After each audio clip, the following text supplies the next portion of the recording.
수시 전형에서 많은 학생들이 학생부 종합 전형에 지원하고 있습니다. 그런데 학생들이 학생부 종합 전형의 평가 요소를 정확하게 이해하지 못하고 그냥 나름대로의 해석을 통해서 준비를 하다 보니까 실패를 좀 많이 하는 경우가 있습니다. 그래서 학생부 종합 전형의 시작인 학생부 평가 요소가 무엇이 있고 그 진정한 의미가 무엇인지를 좀 간단하게 설명을 한번 드려보도록 하겠습니다. 자, 먼저 학생부 종합 전형은 평가 요소가 크게 세 가지로 있죠. 학업 역량과 진로 역량 그리고 공동체 역량이 있습니다. 학업 역량에는 학업 성취도 그리고 학업 태도 탐구력이라는 게 있고요. 진로 역량에는 전공 관련 교과 이수 노력, 전공 관련 교과 성취도, 진로 탐색 활동과 경험, 그리고 공동체 역량에는 협업과 소통 능력, 나눔과 배려, 성실성과 규칙 준수, 그리고 리더십이라는 것들이 있습니다. 그런데 이런 것들에 대해서 학생들이 나름대로 그냥 해석을 하고 그냥 이 워딩 그대로를 가지고선 학생들이 하는 경우가 많이 있어서 좀 더 자세하게 한번 하나씩 좀 설명을 좀 드려보도록 하겠습니다. 자, 먼저 학업 역량을 보시게 되면 학업 역량은 단순한 성적이 아닌 탐구력으로 증명하는 거죠. 요 탐구력, 그러다 보니까 학생들이 가장 많이 생각하는 게 탐구 보고서죠. 탐구 보고서를 썼다라고 해서 과연 대학에서 높게 평가를 할까요? 아니죠. 모든 학생들이 다 하고 있죠. 대한민국 학생들 중에 탐구 보고서를 안 쓰는 학생이 어디 있습니까? 다 씁니다. 수행평가 형식이 됐던 아니면 뭐 동아리가 됐던 다 쓰고 있습니다. 하지만 그 탐구 보고서를 어떻게 쓰는지도 중요하겠죠. 자, 이런 학업 역량을 우리가 한마디로 자기주도 학습이라고 얘기합니다. 학생들은 이 자기주도 학습이 뭔지라고 물어봤을 때 대부분의 아이들이 무슨 스터디 플래너를 작성하고 아니면 매일 꾸준히 10개의 수학 문제를 풀며 뭐 야간 자율학습을 하는 등의 이런 활동들이 자기주도학습이라고 생각을 하는데요. 그게 아니죠. 이 자기주도학습이 뭐냐면 자, 이런 겁니다. 여기 보시면 학업태도에 오시면 교과서 밖의 지식을 얻기 위해 자기주도적으로 노력했는가를 본다고 그랬죠. 자기주도학습은 내가 관심 있는 내용, 그 관심 있는 내용은 어디서부터 시작이 되는 거냐면 수업 시간이죠. 수업 시간에 무엇을 배우다가 그 내용이 궁금해서 내가 그에 관련된 책도 찾아볼 수가 있고 학술 자료도 찾아볼 수가 있고 그런 활동을 통해서 다른 데이터와 또는 다른 뭐 도서 읽은 거와 서로 비교 분석을 하면서 내가 관심 있는 분야에 대해서 탐구 보고서를 작성한다든지 독서 탐구 보고서를 작성한다든지 또는 동아리 활동을 한다든지 뭐 이런 활동들이 자기주도 학습입니다. 따라서 여러분 자기주도 학습이 이 학업 역량의 핵심이라고 생각하시면 좋을 것 같습니다. 여기 보시면 첫 번째가 학업 성취도죠. 성취도는 상승 곡선이 중요하다라고 우리가 많이 알고 있는데 약간의 뭐 극적인 거를 노리기 위해서 나이키처럼 떨어졌는데 반등이 된다. 뭐 좋을 수도 있죠. 하지만 그 상위권 성적을 유지하는 것도 매우 중요합니다. 그 유지하기 위해서 학생들이 많은 노력을 하고 있죠. 여기서 말씀드리고 싶은 건 뭐냐면 가능하면 떨어지지 말아라. 가능하면 내신 성적은 떨어뜨리지 않는 게 좋습니다. 이게 학업 성취도죠. 근데 좀 이상하죠? 왜 학생부 종합전형은 성적을 보지 않는다라고 그랬는데 왜 성적을 얘기하고 있을까요? 학생부 종합전형에서 이 학업 역량 부분이 쉽게 말하면 성적이라고 좀 볼 수 있습니다. 무슨 얘기냐면 학교는 공부하는 곳이잖아요. 근데 공부를 열심히 하지 않고 동아리라든지 다른 활동을 열심히 하는 친구들이 많이 있습니다. 만약에 뭐 학생회 활동을 열심히 한다든지 뭐 자율 동아리를 막 두세 개씩 한다든지 막 이런 친구들이 있는데 대학은 공부를 열심히 하고 대학에 와서도 공부를 열심히 할 학생을 선발을 하고 싶어 하죠. 따라서 아무리 학생부를 잘 관리하고 세특이라든지 창체 내용이 훌륭하다 하더라도 기본적인 내신이 되지 않으면 종합전형에 합격하기가 매우 힘듭니다. 그래서 여러분들 보시게 되면 영재고나 과고 서울시립대 같은 경우는 수시전형에 보면 종합전형에서 이 고등학교 유형별로 해놨죠. 거기에 보시면 6등급도 붙습니다. 서울시립대. 그거는 영재과고 애들 얘기겠죠. 흔히 말해서 영재고 같은 경우는 5등급대 아이들이 연세대를 붙기 때문에 뭐 일반고와는 좀 다르죠. 제가 말씀드린 건 일반고 기준으로 말씀을 드리는 거고요. 따라서 일반고 학생들은 기본적으로 내가 학생부를 써먹을 수 있으려면 그래도 아무리 안 돼도 3등급대 안에는 있어야 된다. 5등급대 학생이 정말 학생부가 좋다라는 것은 신문에 날 정도로 정말 훌륭한 학생, 뭐 국민대 옛날에 합격했던 그런 친구도 있지만 굉장히 좀 드물죠. 그래서 일반적으로 학생부 종합전형은 학교 생활을 충실히 하는 거지만 학교는 공부하는 곳이다. 해서 기본적으로 성적이 돼야 된다. 이렇게 좀 이해하시면 좋을 것 같고요. 그 수업 시간에 공부하는 것 중에 궁금한 것을 내가 스스로 자기주도 학습을 통해서 탐구 활동을 하는 것, 이것을 우리는 학업 역량이라고 이해를 해주시면 좋을 것 같습니다. 자, 두 번째 이제 진로 역량이죠. 전공 적합성을 넘어서 진로 역량이라고 하는데, 여기 보시면 교과 이수 노력이죠. 이거는 뭐 고교학점제나 이걸 통해서 학생 여러분들이 잘 알고 계시는 거죠. 무슨 계열이나 무슨 학과를 가기 위해서는 어떤 과목을 공부해야 된다.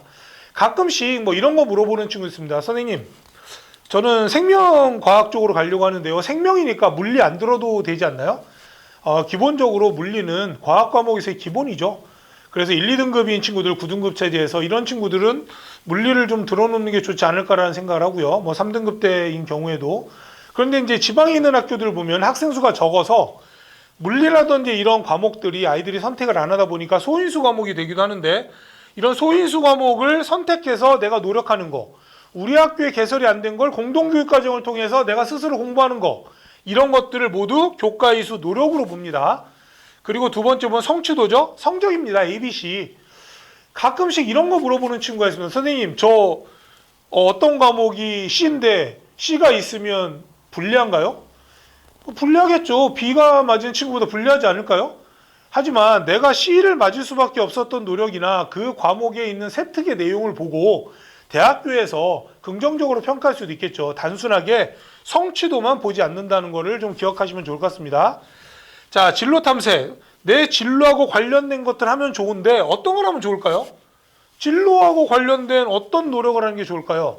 이것도 역시 자기주도 학습입니다. 이 진로 역량이라고 표시가 되어 있지만 이것도 학업 역량으로 생각을 하시면 좋을 것 같습니다. 그러면 내 진로와 관련되어 있는 자기주도 학습을 하면서 학업 역량을 나타낼 수 있는 가장 좋은 방법은 뭐가 있을까요? 딱 하나 있죠. 대표적인 거. 요즘 대학교에서 굉장히 심도 있게 보죠. 독서활동이죠. 독서활동을 하라고 했더니 아이들이 말도 안 되게 어려운 책들, 뭐 사피엔스부터 시작해서 읽지도 않은 책을 읽었다고 하면서 유튜브라든지 챗GPT 등을 이용해가지고 간단하게 내용만 요약해서 내가 읽은 척을 하는 친구들이 많이 있습니다. 절대 그러시면 안 되고요. 책을 내가 관심이 있으면 읽으셔야 됩니다. 꼭 읽으시고 내용을 꼭 스스로 정리를 하시고, 만약에 전체 책을 읽기가 힘드시다라고 하시면 그 내용 중에서 내가 관심 있는 부분을 발췌록을 하셔서 읽으셔도 좋습니다. 꼭 읽으셔야 되고, 유튜브나 그리고 챗GPT 등을 이용하셔가지고 요약하셔서 그걸 가지고 내가 읽었다라고 하시는 건 절대 금물이라는 거 꼭 말씀드립니다. 대학교에서는 독서 활동을 열심히 한 학생, 자기주도 학습을 열심히 한 학생, 학업 역량과 진로 역량이 훌륭한 학생, 따라서 대학교에서 학업 역량과 진로 역량을 합쳐서 대부분 한 80% 정도의 성적을 반영하죠. 따라서 매우 중요하다는 거 기억하시면 좋을 것 같습니다. 자, 마지막으로 공동체 역량이죠. 공동체 역량에 대해서 제가 아이들한테 면접이라든지 뭐 강의를 할 때 물어보게 되면 대부분 반장, 부반장, 뭐 동아리 부장, 학생이 임원했던 걸 얘기를 합니다. 그런 활동을 했던 게 중요하지 않죠. 이 공동체 역량은 한마디로 말씀드리면 리더십이라고 생각하시면 좋을 것 같습니다. 이 공동체 역량이 뭐다? 리더십이다. 그럼 리더는 뭐 내가 리더로서 우리 반 아이들을 이끌었다? 그거 아니죠. 자, 리더십을 좀 더 쉽게 말씀드리면 이런 겁니다. 내가 우리 반 아이들과 어떻게 협업하고 소통하고 나눔하고 배려하고 또는 학교 규칙을 잘 지키며 성실하게 생활했는지, 이런 모든 내용을 우리는 리더십이라고 할 수가 있겠죠. 제가 개인적으로 생각하는 가장 훌륭한 리더십 사례는 스승의 날을 만든 그 충남에 있는 강경고등학교 그 RCY 단원들이 아닐까 생각합니다. 그 스승의 날은 나라에서 만든 게 아니고요. 그 강경고등학교에 있는 여고생들이죠.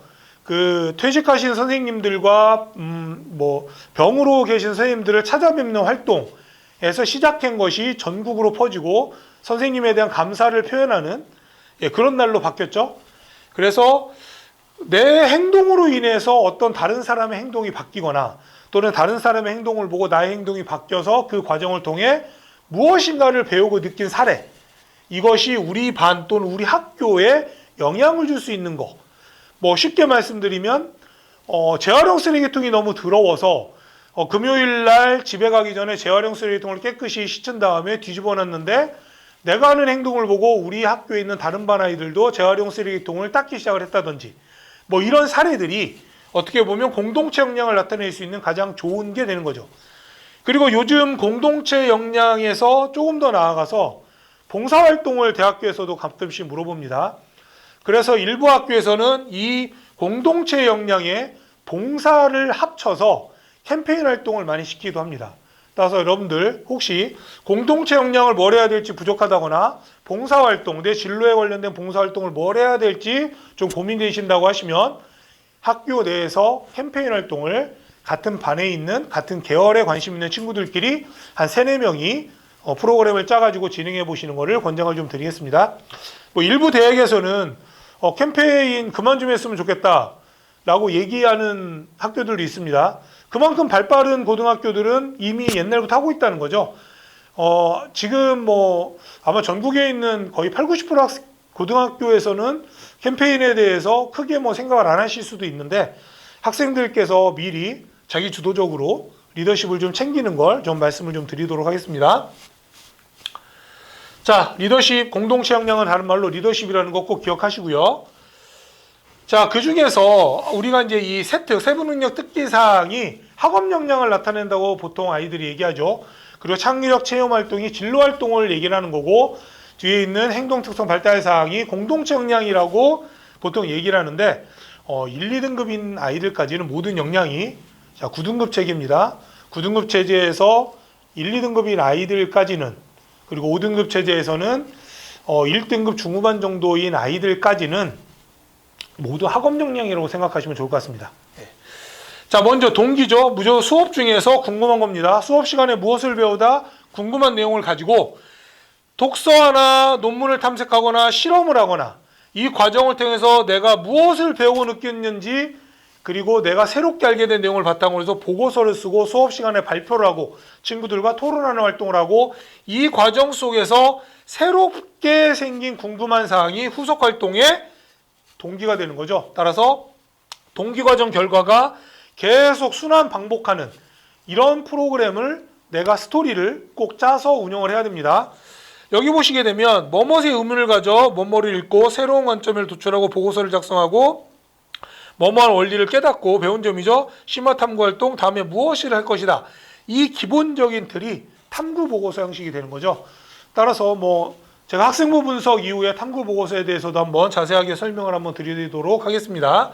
그래서 세특에서 가장 중요한 거는 탐구 보고서다. 그런데 탐구 보고서의 동기는 수업 시간에 궁금한 게 되고, 여기에서 꼬리에 꼬리를 물고 심화 탐구가 돼야 된다. 그래서 이 내용이 계속 연결이 될 수 있도록, 하나의 스토리가 될 수 있도록, 수업 시간에 뭐가 궁금해서 무엇을 했는데 그거를 궁금한 걸 해결하기 위해서 어떤 책을 읽고 그 책을 읽는 과정 속에서 내가 무엇을 배우고 느끼고 새롭게 무엇을 알았고, 거기에서 또 뭐가 궁금해서 그것에 대해서 자료를 찾아봐서 어떤 논문에 대해서 읽게 되고 그 논문을 통해서 또 무엇을 배우고 느끼고, 이런 식으로 계속 한 탐구 보고서 활동들이 꼬리에 꼬리를 물고 연결이 돼야 되고요.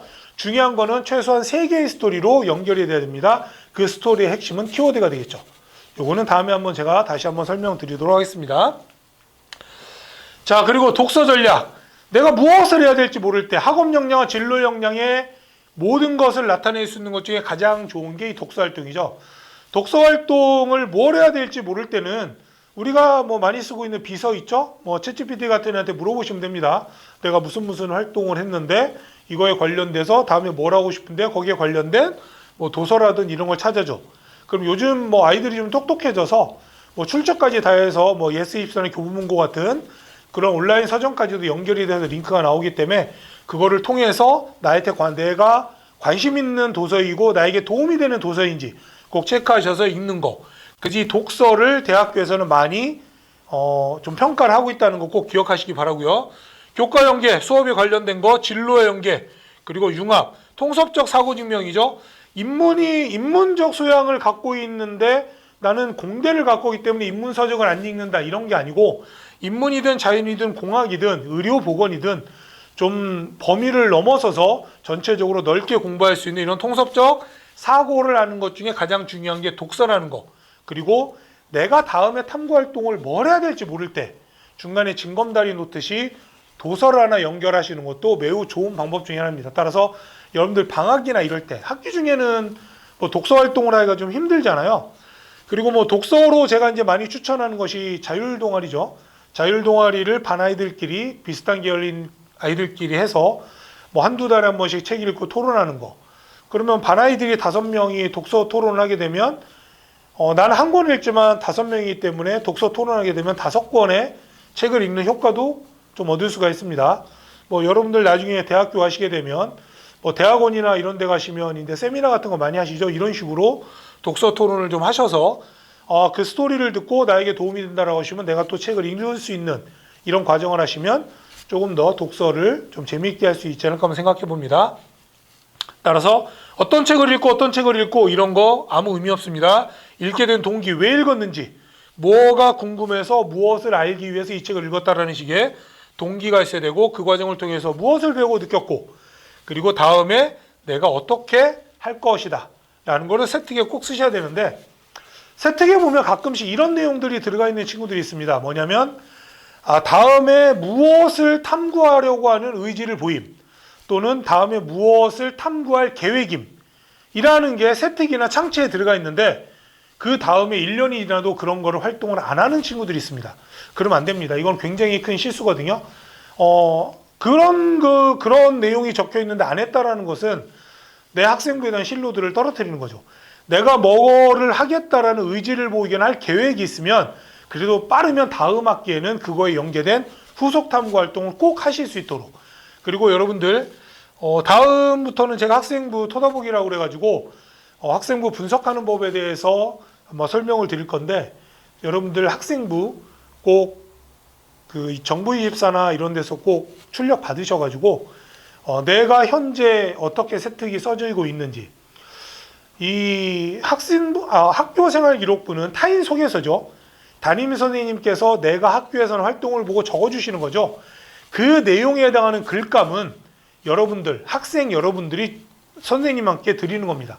이 글감을 안 드리기 때문에 학교에서는 수행평가라는 약간의 반강제적인 행동들을 하고 있는 거죠.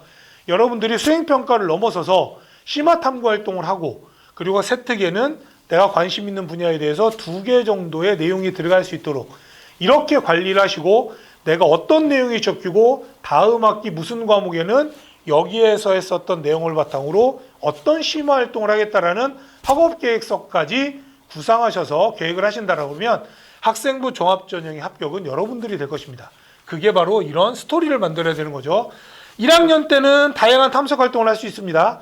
그것에 대해 2학년 때는 좀 심하고 구체적으로 해야 되겠죠. 1학년 때 이런 친구가 있습니다. 우주 비행사가 되고 싶고 우주 천문학자도 되고 싶고 식품 개발자도 되고 싶고 그리고 더 나아가서는 경찰이 되고 싶은 친구가 있습니다. 이렇게 다양한 꿈을 가질 수 있습니다. 자, 이런 다양한 꿈을 가졌는데 다양한 진로 활동을 통해서 2학년 때는 그 중에 가장 관심 있고 내가 하고 싶은 하나를 찾아서 좀 더 심화적인 탐구 활동을 시작을 하겠죠. 이것에 대해서 3학년 때는 다른 과목과 다른 활동과의 유기적인 연결 그리고 성적을 마무리하면서 면접 준비를 할 수 있는 이렇게 3학년 때는 전체적인 심화한 내용을 연결하는 활동을 해야 됩니다. 이 내용들이 어떤 활동을 통해서 내가 무엇을 했고 그 다음에 어떻게 했다는 이 내용들이 마치 디즈니에 있는 애니메이션처럼 하나의 스토리처럼 연결이 돼야지 여러분들이 학생부 종합전형에서 합격의 영광을 누릴 수 있지 않을까 이렇게 한번 생각을 해봤습니다. 따라서 여러분들 첫 번째 학생부 먼저 분석하셔야 되고요. 그리고 스토리 만드는데 스토리의 시작은 키워드부터 시작을 합니다. 그래서 뭐 자세한 사항은 다음에 영상에서 또 설명을 드리도록 하겠습니다.